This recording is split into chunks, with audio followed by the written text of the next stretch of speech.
morning, everybody. I'm bringing you along on the morning commute. It's a little bit of therapy for me and an opportunity for me to talk to you. So, last night I spoke about how the military has been brought in to assist the people of Puerto Rico. And I talked about how the Jones Act has been lifted temporarily to assist getting supplies to the Puerto Rican people. But the mechanisms that would make this sort of stuff kick in just to be normal, right? Just to be a part of how we run our country, so these things aren't like big decisions. I mean, you don't sit there and make a big to-do about whether you take your next breath. You don't make a big to-do about whether you eat dinner. You know what I mean? Why do we always make a big to-do about when it comes to saving lives or rescuing people from a freaking island? I don't get it. I mean, it seems like one of those silly, nonsensical things, right? But that's exactly what we do, and I'll tell you why that is. The reason why that is the American people get swept up in all manner of nonsense. They chase the daily news. They watch Donald Trump and they follow his tweets. And they sit there and they listen to the Democratic Party fanning the flames about the Russians. And they worry about stupid things, like Donald Trump's tax returns. And at the end of the day, when it comes time for something meaningful to happen, they've already given up the ghost. They've already forsaken all manner of, usefulness. Because they've been sidelined. They've been kicked to the curb. So here we are. Every single time we come to the debt limit, we're going to have these stupid conversations about raising the debt limit. Every time we have another country or another state or another disaster. I mean, look up here in New Jersey when Hurricane Sandy came through. I mean, that should have been a no-brainer. Those people should have immediately been made whole. But no, there was a lot of hand-wringing, a lot of nonsense. You look at Houston, the same thing. Took time, but they finally did. They put money into it. But every time we have this stuff, they keep looking over at the private insurance industry, and you're like wondering, why the hell are we relying on prowlers and predators to take care of our most vulnerable? Why do we keep allowing that to happen?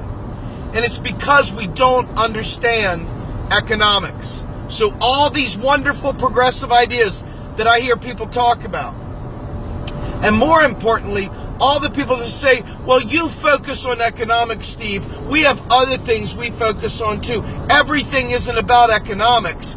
Actually, it really fucking is. With all due respect.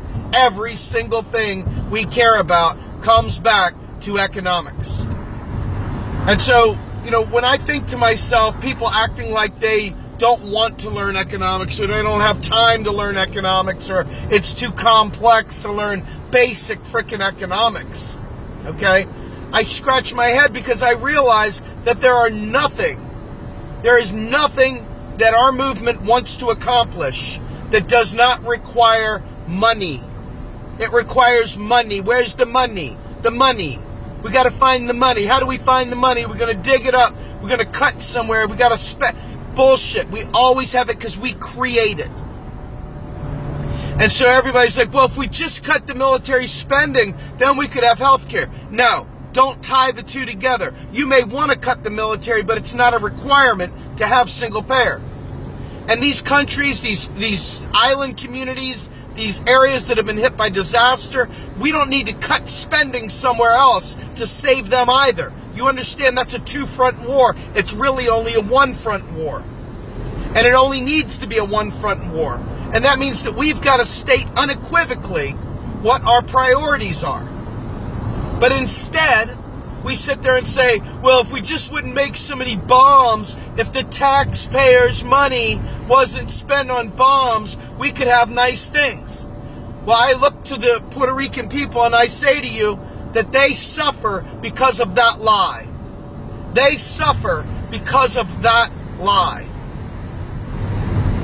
And, when you think about how important it is to debunk the idea that your hard-earned tax dollars are paying for things, and you realize that that lie, that very myth, is what holds people in bondage and makes them fight tooth and nail to block the programs progressives want to implement.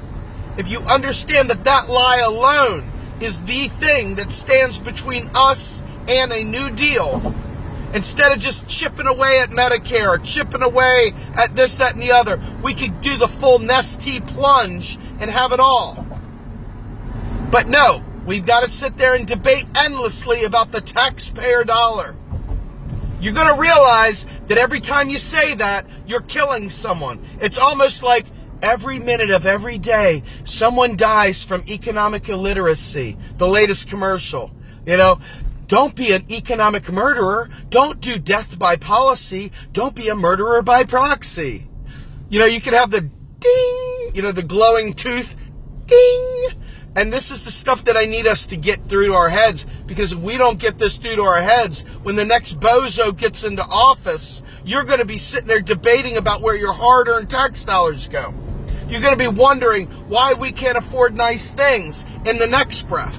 And the reality is, you can't tax your way to prosperity. Taxes, spending, two separate animals. They don't do the same thing you think they do.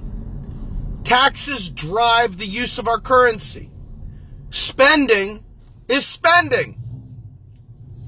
So, when you look at all the coming disasters, I assure you that if you don't divorce yourself of this concept, that taxes fund spending, you're going to be guilty of us getting nowhere, and nowhere fast. I'm Steve Grumbine with Real Progressives. Have a great day, everybody.